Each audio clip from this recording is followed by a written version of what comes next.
Yeah, great. Welcome, everyone. This is Dr. Francois du Toit, your wellness coach and naturopathic doctor.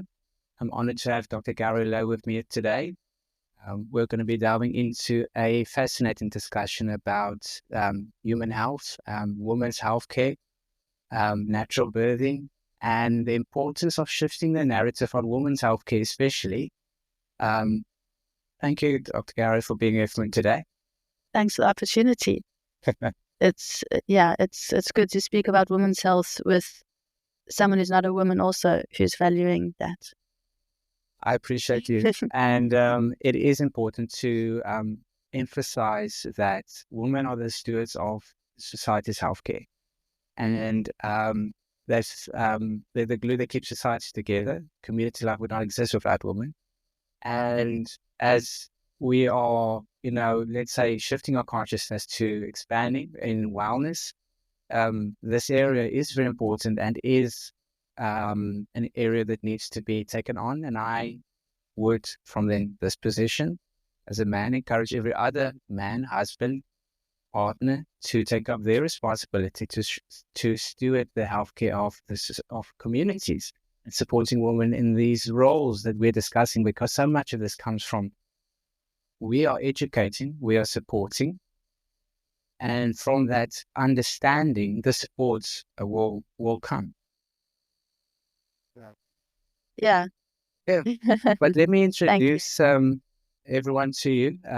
So Dr. Gauri Lowe is a dedicated and compassionate medical doctor with over 20 years of experience in women's healthcare. And Dr. Lowe has lived and worked between India and South Africa, where she has passionately served women by blending modern medicine with the wisdom of botanicals, Ayurveda, and traditional care. The journey is deeply rooted in the search for the root causes of wellness, guiding women to reconnect with the innate wisdom of their bodies. Dr. Lowe is also a strong advocate for physiological births and has supported numerous home births, bringing a human rights focus to birthing practices. As an author of the upcoming book, Bring the Heart Back to Medicine, Dr. Lowe champions the integration of compassion and technical skill in medical practice, challenging the conditioning that often separates emotional engagement from clinical capability. She's a firm believer in slowing down and returning to the basics of self-care, nutrition, and self-love, empowering women to take control of their health and well-being. Oh, sounds good. I'm so honored to have you on. There's so many touching points here. Yeah. I would love if you could tell our audience, how's your experience been living between India and South Africa, and what took you there and brought you back? I've had a long history with India. I first went there when I was about 21 years old, but it started a few years prior to that with just already a love of the culture and the philosophy. And I stepped into a training center, like an ashram, for several years. So that's my faith. So that is kind of what takes me back in terms of that community and the culture and wanting to really connect my family with that in a lifestyle. So in India, there's a specific community we were going to, and that was taking us back there. And then I would just carry on my love and my work. So I would just do the same there. So I would have women's circles and consults and home births and then teaching. So I kind of I just flow into wherever I was. This is what I do. So I'd have the same connections with women, the same connections with the births, but now with completely different culture and actually quite an international culture. Yes. So lots of Russians, Americans, Europeans, very, very mixed, as well as being local and in a village. So it was rural India. This was in India that this international group came together. Yeah, so there's a community there which is mostly international. There's like international, Russian, and Indian. So those are the big populations. What a multicultural group to be able to kind of like be in community with and learn from. And really appreciate the essence of women that I was, just able to kind of witness and appreciate, because down in the basics of like relating to our body and what we want and what we wish and how we feel when we told things, and there's a sameness, and that is very tender. It's like it connects I can us, feel that. Yeah. I'm curious, did you have any particular aha moments when it came to this understanding of how women have been kind of led down a path where they're not really in touch with their bodies? You could relate to home births or not? Yeah, probably very many, but my first one was my own birth. After my own birth, I was in third year medicine when I had my first child at home. I had my first child, and I had a home birth. So I would train in the hospital. I wrote my exams at 35 weeks, and then I had my home birth at 39 weeks. And then I had a year off with my child, and then I re-entered the next year, and I carried on medicine. And then when I came back to medicine, I had a very beautiful birth. That was my aha moment in feeling the depth of what birth is and how a woman can really feel that and the empowerment around that. And I left that birth feeling, wow, every woman can have this experience or can have the opportunity to have that experience. You can't control how birth goes. And then I went back to clinical studies, and I was in the wards and I was in the maternity clinics, and I saw something very, very different. And that was kind of a crashing aha moment, because I realized not only were women not getting this opportunity, but they were actually getting treated really badly at this time. And I became quite a maternity rights in childbirth advocate in my last few years of studying.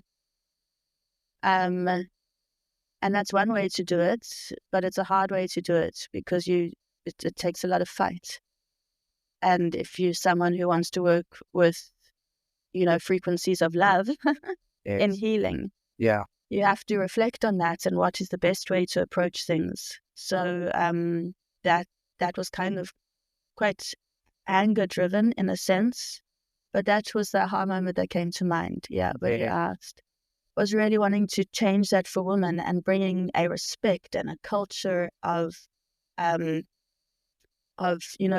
your child into your family, not like going to hospital because someone else has to do it. Yeah.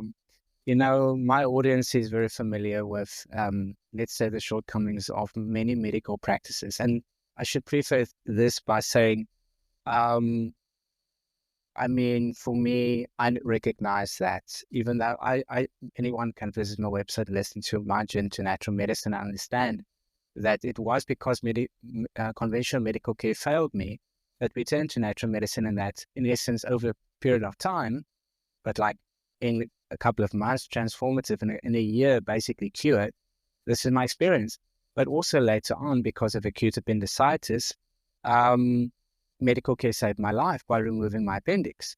So I do honor what, medicine offers. And I do see that acute care medicine is this amazing, heroic field that saves many, many lives. Absolutely. And this is to contrast more, not live in contrast, more just to compare that in any field, any person, any treatment system, it's got its strengths, it's got its weaknesses. And I feel I can't say it better than when I saw my first medical doctor as a patient. This was already 8 years ago. And he said something like, Francois, after speaking to you, he came to see me for a cold or a flu, and he wanted to learn about how he could improve his immune system.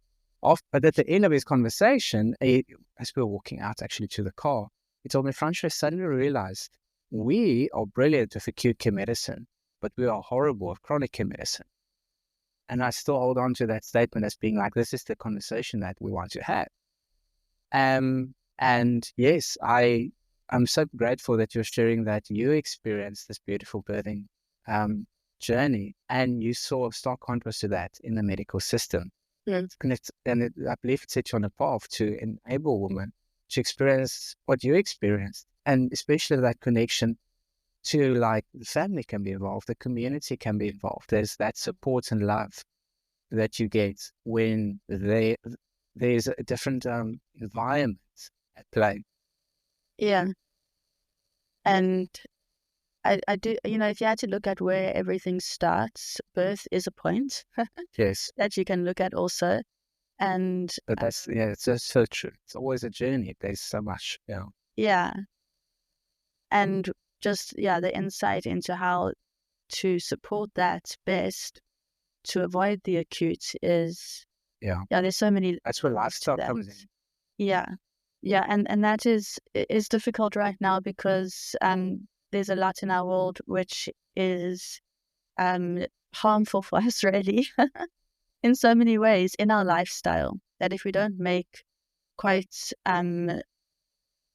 thought out, intentional changes and choices in our lifestyle, if we just go with the flow of what social media, of the processed foods, of our amounts of time we sleep, we're not heading for what our body actually needs to, never mind thrive, survive.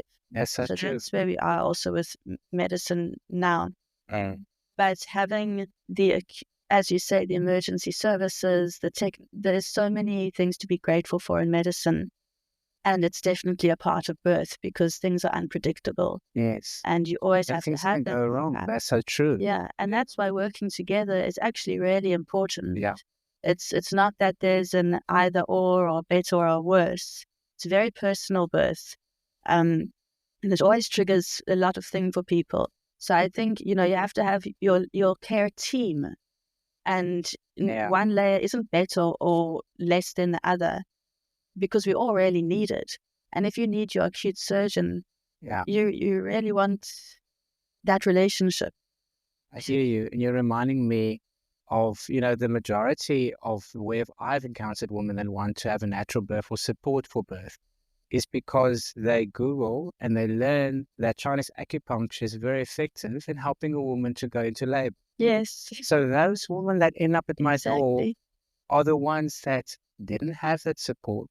They are now in an acute care situation, which is not the strength of, in general speak of Chinese medicine, or let's say natural medicine is very effective and it's helpful.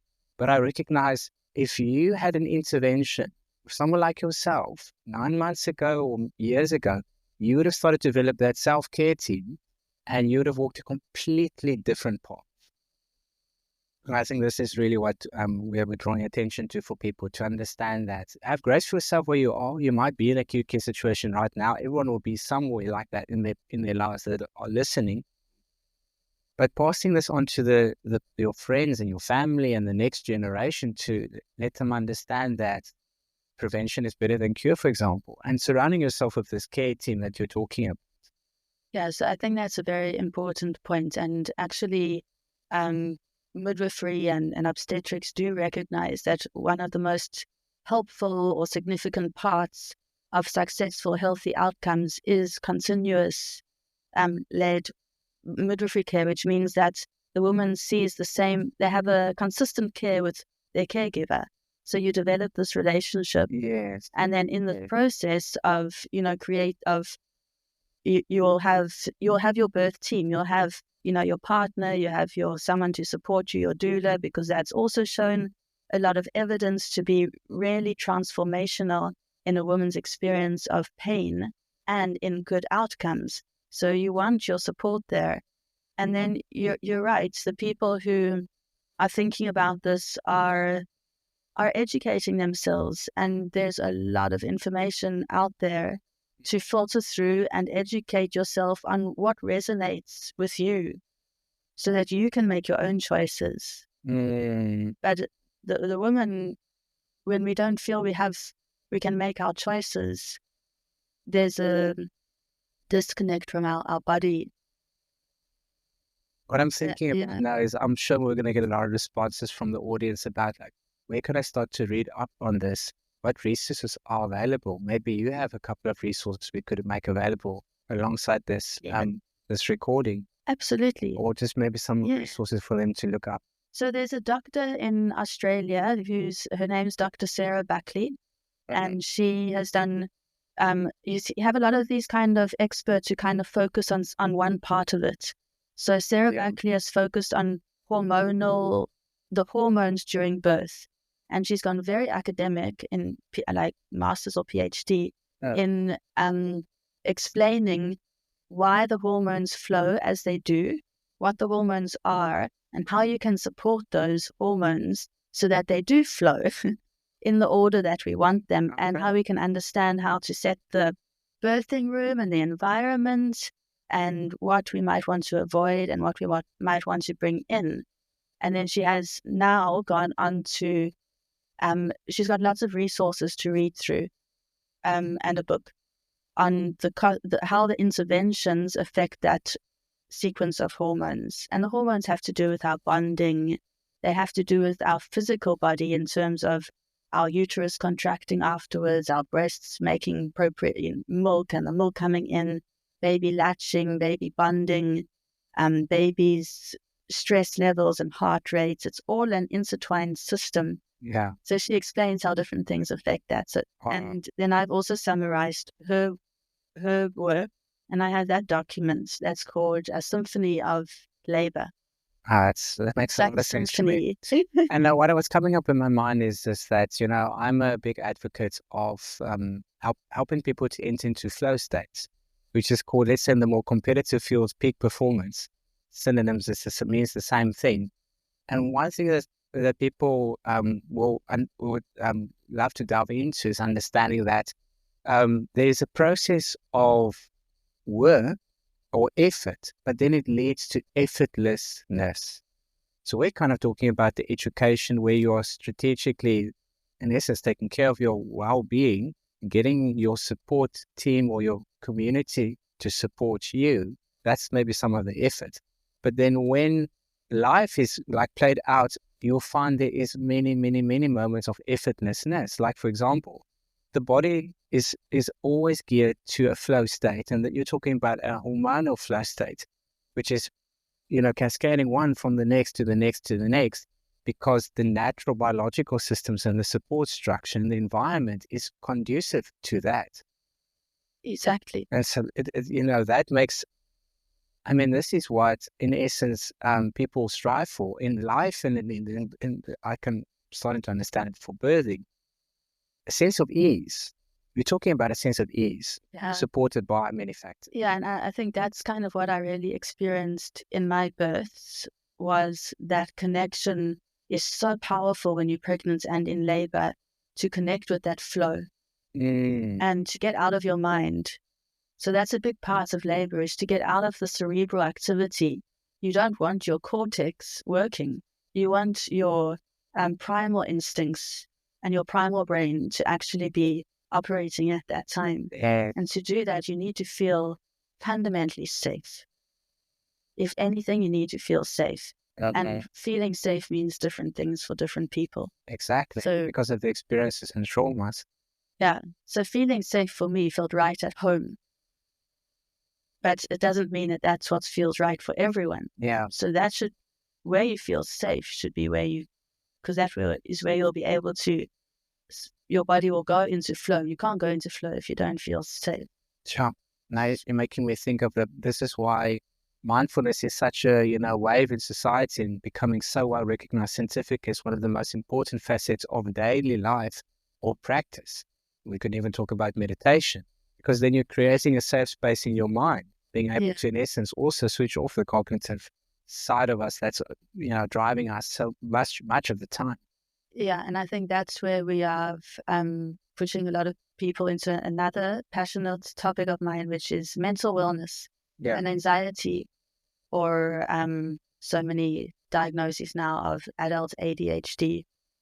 Yes. Which I think is just really a response to not being able to stop. It's mental chatter, press the off button. Yeah, so true. Me and my sister were diagnosed with ADHD. My sister went on medication. She responded really poorly to them, and because of her, the experiences she had, I was thankful to not go the medical path. The pharmaceutical path. Right. But it's been the background of our lives to recognize that because of so many factors, we developed this ADHD, dyslexia side of things, and hyperactivity, anxiety. And for me, the curative thing has been to delve into these states of meditation and breathing practices. And it's just been completely transformative to find a stillness in my mind. After years, I'm talking about 80% of my life where the mental chatter was overwhelming. You mentioned something very powerful when we were discussing before. We were going into this discussion about Dr. Gabor Mate. Yeah. He's come up on my YouTube feed, and I know why. The algorithms are smart, people. I'll recognize that. It can either lead you into growth or it can lead you into deep wells of depression. I'll warn people about that. That happened to me during COVID because of all the conspiracy theories. But in any case, the algorithms picked up, this is a man I must listen to. And what he was talking about made me recognize, yes, there's also these underlying factors that led to my anxiety because of trauma. Yeah. And I don't necessarily want to go into this as much today, but just this is the background of what we are both passionate about. Mental health, helping people understand that this comes from experiences that everyone has the opportunity to resolve in their life with the right tools. Yeah, and even deeper, what if those symptoms that you're calling anxiety and all those things that make you into those ADHD things, what if those were actually kind of messages from the body, not that you're wrong and that you need correcting, which is kind of the message that goes out, but that what you are feeling is right and you need to change something in your life for you to optimally function. Because what we are surrounded with naturally, like I said, is not supportive of what we need to function. I relate to that, and I immediately think of the example of like boys in school is a mix for kind of like chaos. 100%. Settings making. And I'm not against the educational system; it has so much value. But making boys to sit still, that's a recipe for disaster.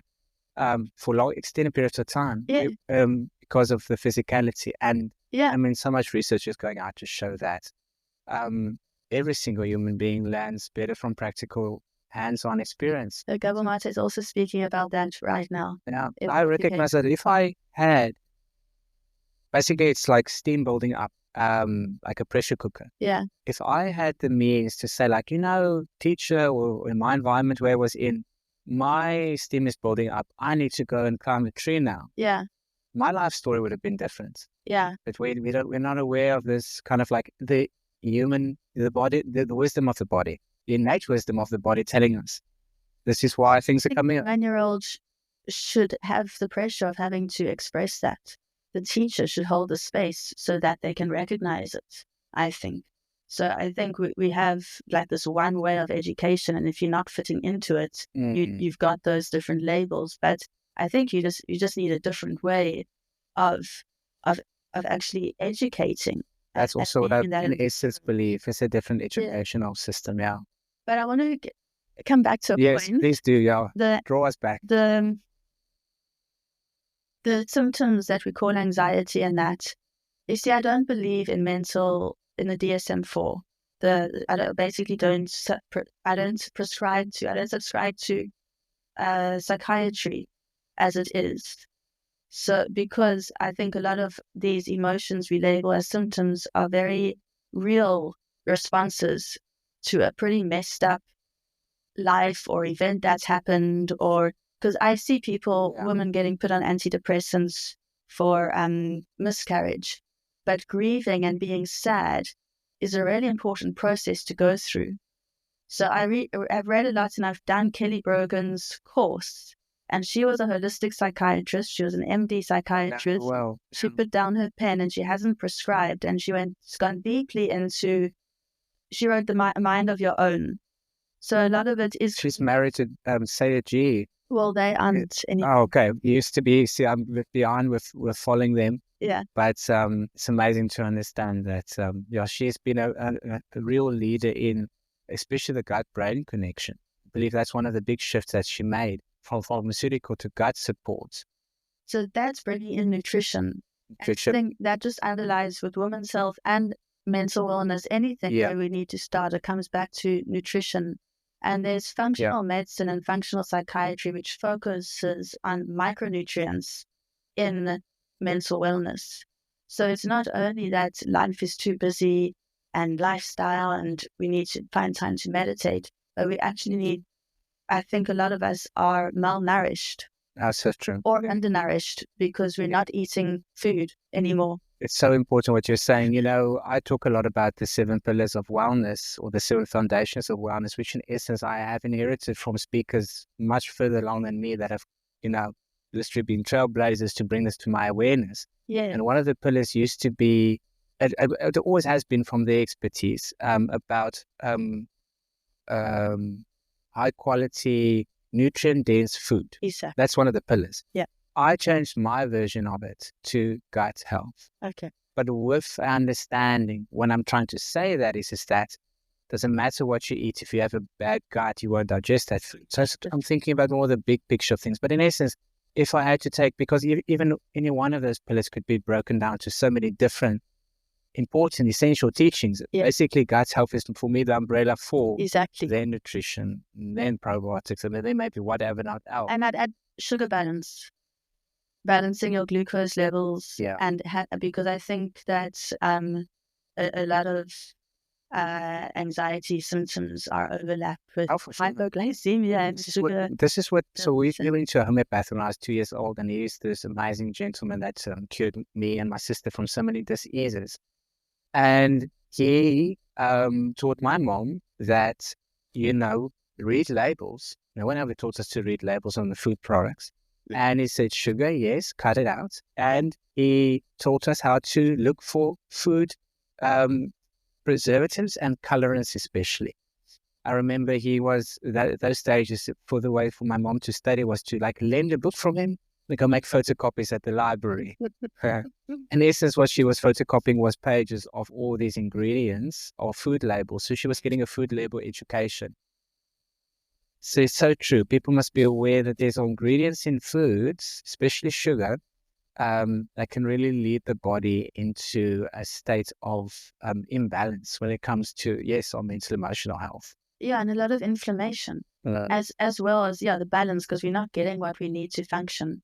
So we're acting, and then our body acts more in a process of survival. Yeah. And then that's not flow. And that's quite anxiety provoking also. But I like what you said about the labels, because sometimes it has to be broken down to such practical things. And unfortunately, labels and like it feels sometimes, somebody will come for a woman's wellness and I have to tell them about the problem with plastics in the kitchen. Yes. And it's like really boring and mundane to like go back to this when people are quite conditioned to get from a doctor and a script and something immediate. Yes. So we all want quick fixes. Yeah. Yeah. So it's like, what? I have to go back into my kitchen, or I have to, look at what I'm putting on my skin, what I'm washing my laundry with. But unfortunately, what we're seeing also in society nowadays is increasing infertility. Yes. It's increasing autism. It's increasing chronic diseases, diabetes.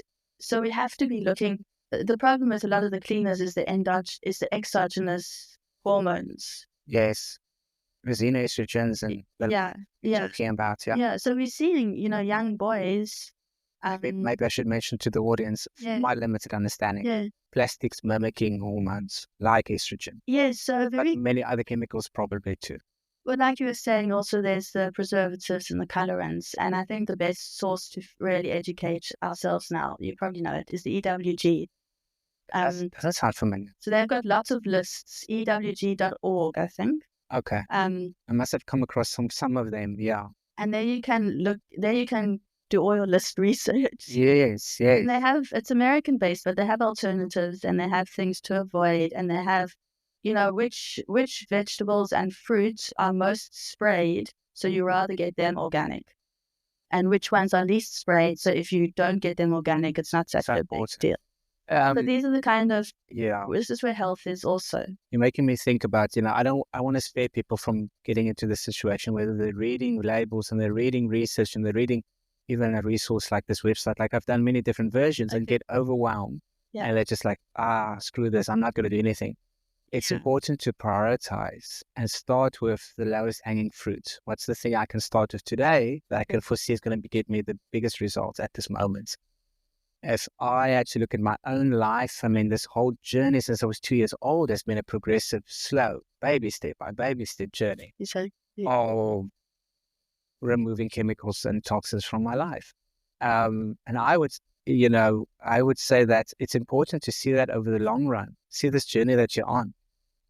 I feel for myself, like I have done so much effort, not effort, yes, but also just like as a journey of research, slowly and progressively implementing things. Like I had to learn to figure out what deodorants for men are non-toxic. So I had to find sources, find roll-ons, make some versions of it from essential oils because I love aromatherapy. That didn't work so well because it's maybe expensive and it's difficult to make the mixtures, and I'm not that much into recipes. So I find products that I can buy. Skincare. So do you share also your practice, what you found with your audience to? Not yet. Okay. A lot of my journey has been to educate people on the healthcare, you could say, disasters or diseases they're facing at the moment. Right. Because so many people see me for the acute care things, because this is why I became passionate about education. I want to see people not coming to see me when they're in an acute situation. Yeah. But I'd love to share the type of natural care and skincare products that I've, figured out work. Like, for example, in my hair gel. I have to figure out I can go on the internet. There's a reliable supply in Cape Town that does a non-toxic hair gel. It's like, this is the journey, bit by bit. I'm like, I'm away. And I mean, when I was working overseas, in Thailand, I didn't have access to those things. I recognized, like, for 2 years, I was using a really toxic, smelly hair gel for work. And I came back and like, I've got the choice now. I can do my research. Yeah. This is kind of like wherever you're at, grace for yourself. Yes. But put this in the memory bank and see what is going to make the biggest shift in your health for where you're at. Yeah. Because like you say, it's a journey. And I find that it's almost like we have a relationship with food, or we have a relationship with ourselves in this. And what comes up also is valuing ourselves. It is. It is a form of self-love or self-care. The more I've grown on this journey of meditation or on breath work, it's actually just in that has been the foundation. Yeah. The more I develop an awareness is that what I'm doing is actually I'm taking care of myself. I'm building self-love. And that means then I can love other people better as well. So it's just not just me that's getting this attention and becoming healthier. It has a ripple effect to everyone that I know and everything around me. I like this quote that I came across. Self-care is not selfish. When that is the mindset, there can be selfishness, like, ego, I must look good, I must be this or that. But if there's a genuineness in your desire to start to fall in love with yourself again, that's maybe a good foundation for people to start with. Yeah, I think that's a very nice way to put it. And women's health really does lend itself to that, because there's a lot of disconnection that comes from a woman and valuing her body and feeling good and just asking for things we need and rest and starting to prioritize those things that the signals the body's also giving. I'm thinking maybe now is a good point to mention to people, please do like and subscribe so that you can receive more content like this as support on our desire to educate people more and more for free, like these resources are being made available. You talk about we haven't discussed it yet, but many different ways, the wise body and the importance of going back to basics in self-care. Can you share some practical ways women can reconnect with their bodies? Yeah. There's a few. I think touch is important. So, and I think that's where I draw on a lot of the traditional practices, or even Ayurveda. So something in Ayurveda which is well known is called Abhyanga, and it's a self-oil massage. You can use, I like sesame oil because I'm sure you're used to sesame oil from Thailand. I came across it many, many times, yes. I love sesame oil. It's more neutral, but it's quite a strong blend. And mustard is more heating and coconut is more cooling. So I find sesame is is neutral. Okay. But you don't have to be too fussed about the kind of oil. The idea is really to just massage yourself before you shower, and to take that time to like care for yourself. Yes. Like massage your fingers, massage your toes, massage your feet, massage your knee. My husband was having a knee injury, and then in a yoga class, you give that kind of attention to your body, and we were massaging our knees. I was like, wow, I've never massaged my knee. But, just knowing that kind of connecting with your body is like really tangible, like tactily. And then, massaging so just massaging everywhere. And I think for a woman, including a breast massage, because we have a resistance or have a story about touching ourselves. But I think that's an important part of also knowing your body. Yeah. So you know when something's different. So just having that touch. Also, our body doesn't screen like, oh, it's you it's like it doesn't say, oh, it's you that's touching it. So it actually feels like if you give yourself a hug, you feel hugged, so you can touch yourself. Your body receives that sensation also. So I think that's one important way. Mm-hmm. Another way is giving that mindfulness time. It's hard to break through because our minds are very, very busy, and we want to jump into our productivity because it's attached to our sense of value and survival right now. But what I'm learning more and more, especially for what I would say sensitive people, is who are being shown that, we need to do some things to take care of ourselves because the environment isn't supportive for what we need to thrive, is taking that time. And it can be 1 minute, but having that time to really just connect. And sometimes if the mind's too busy, I like box breathing. I'm sure you yes, I've come across many times. And I just even do a three counts. 3 in, 3 hold, 3 out, 3 hold. And really going into those spaces of putting your mind where your breath is. And I find that just kind of, brings a stillness and a connection, deep connection. And then, so that's 2 things. The third thing that comes to mind really is creativity, and having some source of creativity outlet, whether it's baking or making balms or gardening. So I think gardening does a lot for me in that way. Yes. Or creating art or writing. I think writing is also, I love writing. Mm-hmm. It helps me to, I think, express my heart. Yeah. And to process. I'm a staunch advocate of journaling. Yes. I've been journaling since I was young, and it's something I've only more recently started recognizing has been a saving grace for me. If I didn't have that, this is kind of like we were talking about, like for me at least, when I talk about this intuition or the wise body, I was drawn to start to write since I was young. I would scribble into I would start with a textbook, which was like my English class book, and then I would write from the back page front to the front because those pages were empty. Yeah. Because I was drawn so strongly to it. Yeah. And when I reflect back on what I wrote and what journaling has done for me, it's been so healing. Yeah.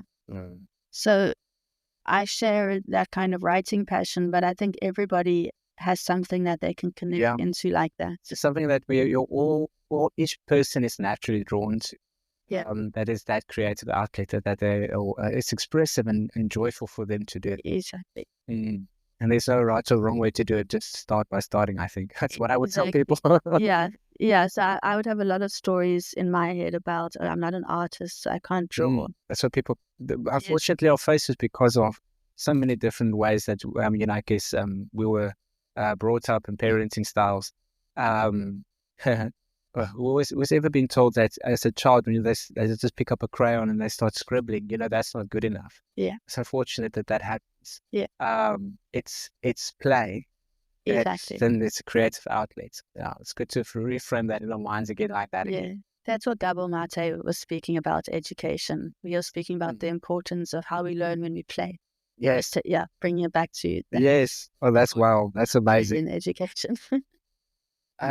So you're in the process of writing a book, Bring the Heart Back to Medicine. But you emphasize the compassion the need for compassion in healthcare. How do you see this approach transforming the current medical system? I think there's lots of different layers to what we experience in the current medical system. I think, my concern is that to basically survive medical training, there's an unspoken kind of thing about, there's such a lack of debriefing. There's such a lack of support to kind of feel and connect. And there's so much trauma in South African training that we don't have time to process and integrate, basically. I can almost instinctively feel you're leading to that. The only way they can function is by shutting themselves down. Detachment. And we would have these discussions. It would be open discussions in a subject that was called Becoming a Doctor. And, I remember speaking about that and, breaking bad news. We taught how to break bad news and we discussed coping in that. And that was kind of the main conclusion that was being spoken about. And I was a bit older than my fellow students because I went back to medicine 10 years later, like when I was 26, 27. So about 8 years later. And I had a very different life experience up until that point, delving into the roots of healing.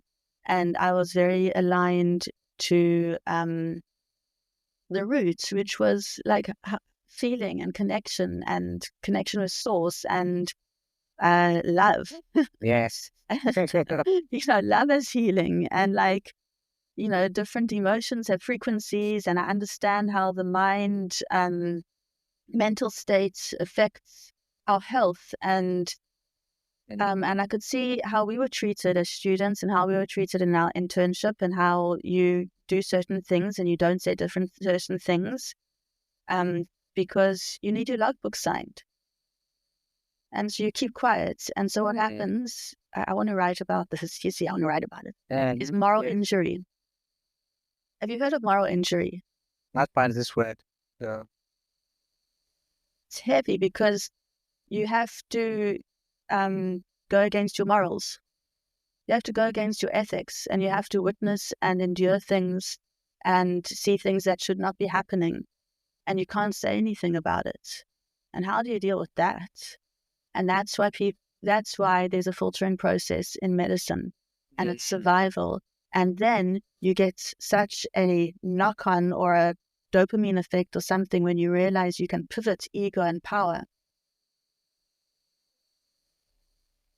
These people down the dark path, and then only the strongest survive. That in essence can cut that part of themselves off as well. But this is where I was coming from in my training. I was pre-COVID, but I have gone through. I did 1 year of medicine, then I dropped out to go more into the root of healing. Then I went back and I finished 3 years, had my home birth, and then finished my 3 years. So I've had lots of different kind of perspectives. South Africa, post-apartheid, 94 was when I first got into medicine. That's 94 was when Nelson Mandela became president. Yes. And things changed in terms of who was getting let into university. The second time I joined, 60% African females. Oh, yes. Yeah, but now I was a mature student. So I fitted into that category of getting in rather than a white female. I'm digressing, but this is how the filtering process goes into our becoming a doctor. And who is our doctors now? If we're talking about transforming healthcare, we have to have processes that help doctors integrate the trauma that they are witnessing, as well as the hierarchy in how we are treated. And as students, interns, come serve, and then finally you can become the doctor who's exerting that influence, and you can feel better about and yourself. becomes a repeating cycle. I'll be honest, I'm reflecting that I really lack a lot of knowledge in terms of the experiences doctors have had and are having, and how the, let's say, the educational side of it is structured.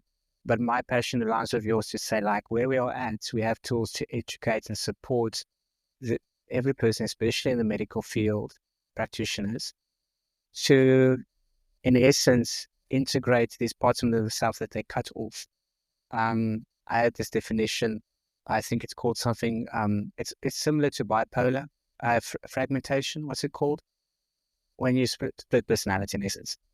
They call it different things, but I've heard it explained in many different ways. This is the natural survival response of the body, recognizing that part of yourself that experienced that trauma experience just needs to be separated out in the mind, and that becomes like a split persona.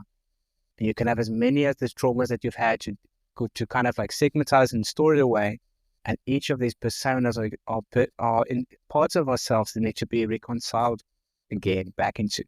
This is like Jung talking about integration of the shadow, different ways of saying it. Yeah, there are ways that we have learned to survive as children. They are survival techniques. They are very difficult to process and integrate because they challenge our very sense of survival, because we cannot trust ourselves. That's what the whole medical system's training us from pre-birth. Are you pregnant? You're sick. You must go see someone else who can tell you how to take care of your body, or what. Yeah. And what we're educating us, the body's got an innate wisdom. Yes. That will always give you the signs and the signals on how to take care of yourself. It's just a journey of learning that.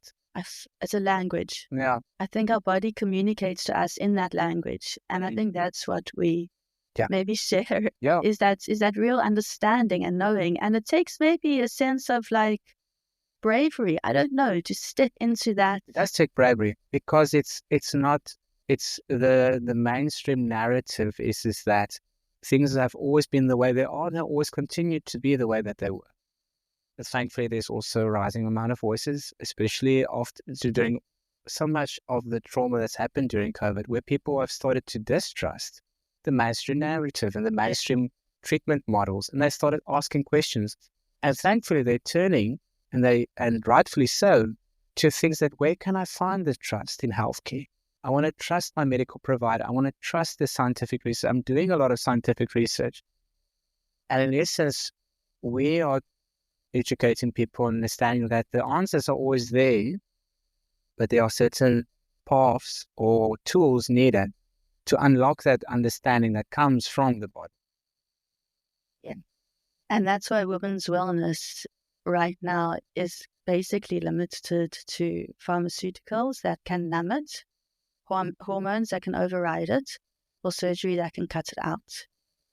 And there's no kind of leaning into, well, what is my body saying it needs? Because there's a lot of menstrual symptoms which are expressing a lot of need of what your body needs from women. And sometimes it's not just listening to, okay, pain equals ibuprofen or something like that, or a caster pack. It's listening to those layers, as you were saying, of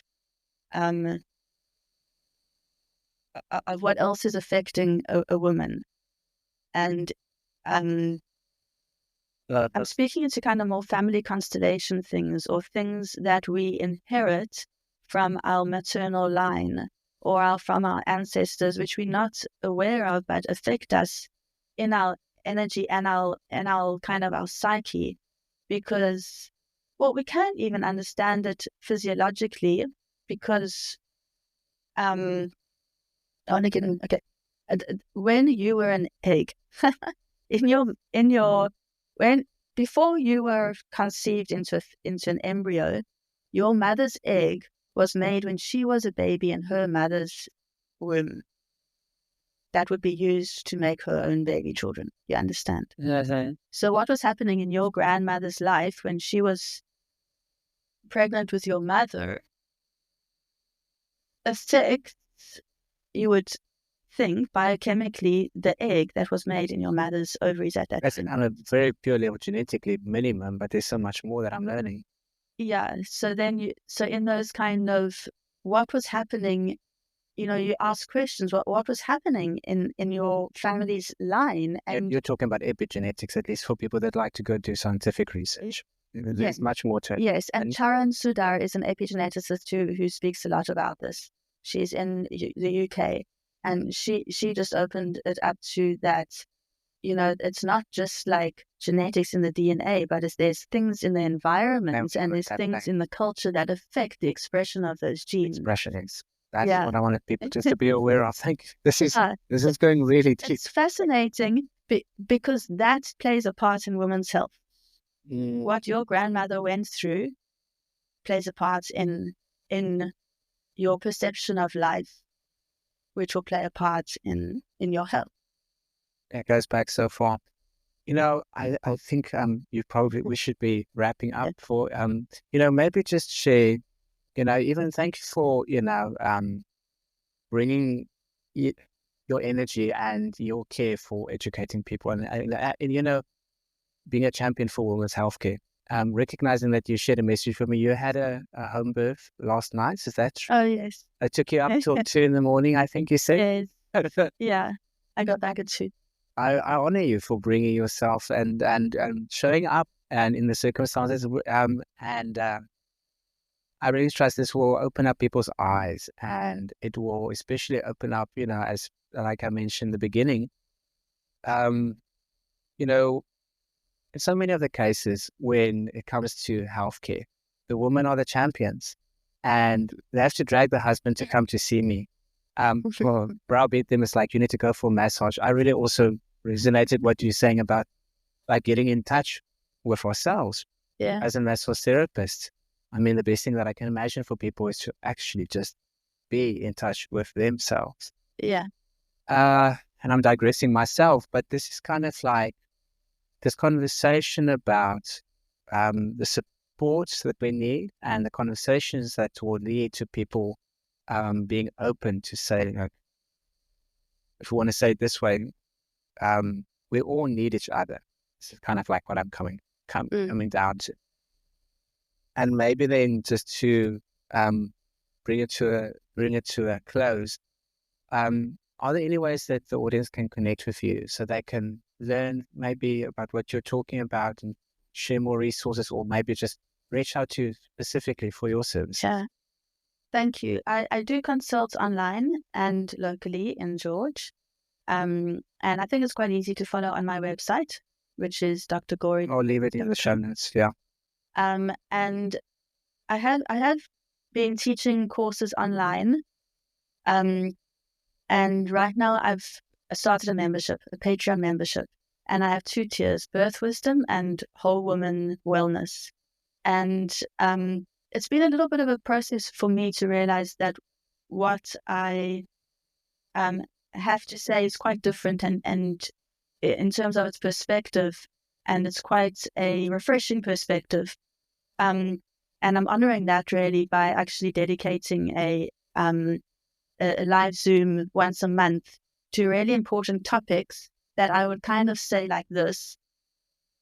You would want your gynae to know these topics about women's health, but they don't know. So they can't teach you because they don't know. They don't know. You know what you've done now. Yeah, in a kind of in a more concise way, it's going to be the inner secrets. What we really should know about our health that we're not being told.